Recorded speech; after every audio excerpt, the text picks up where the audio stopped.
उसने कुछ काल के बाद, कुछ समय के उपरांत द्वितीय की इच्छा प्रकट की।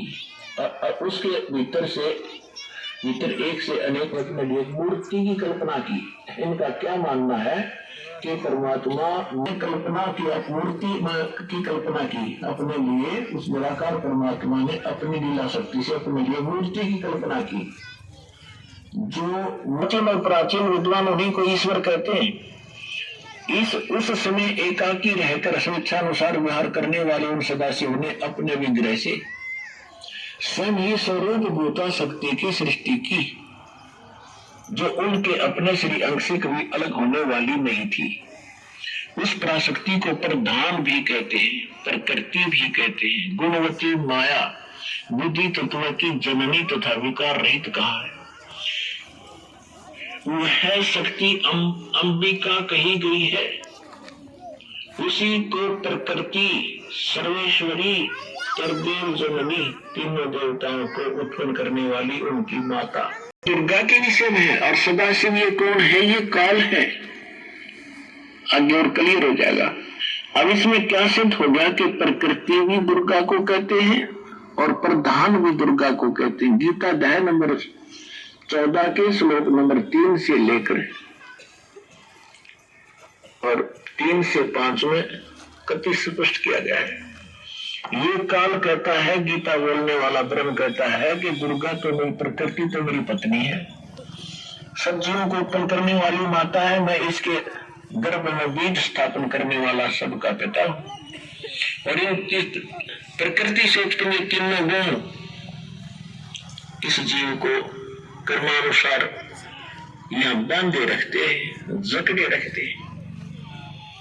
तीनों गुण कौन सी सिद्ध होगी? रजगुण ब्रह्मा सत्गुण विष्णु मुंशी जी।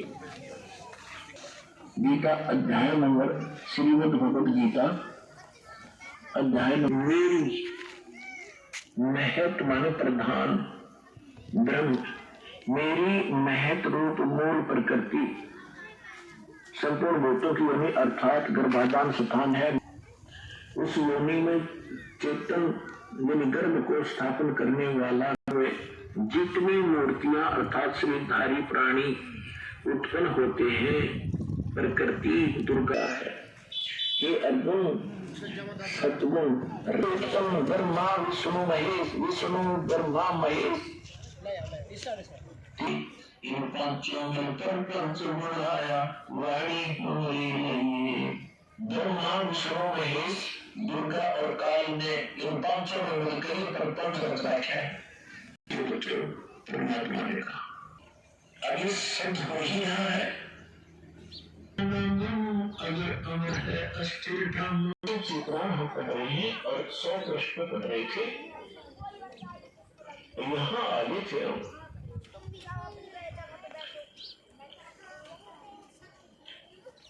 कि जो मूर्ति रहित परम ब्रह्म है, उसकी मूर्ति भगवान सदाशिव है। अर्वाचीन अप्राचीन ज्ञान के आधार से ये ज्ञान सुनाना चाहा। क्या कहना चाहते हैं कि शिव सदाशिव, उसने अपने शरीर से एक शक्ति निकाल लिया, प्रकृति कराई। और परमात्मा ने पहले बता रखा है कि प्रधान प्रकृति गुणवती माया बुद्धि तत्व जन्मे विकास रहित विकल्प की शोभा बढ़ाते। सच्चा है भगत जी। जो सबके ऊपर विराजमान है, वो प्रिय और प्रियतम रूप, पति पत्नी रूप में शक्ति और शिव, दुर्गा और ये काल, यह स्पष्ट रूप में काल नहीं किया, वही तो बोले रहे बंद करना है आपका।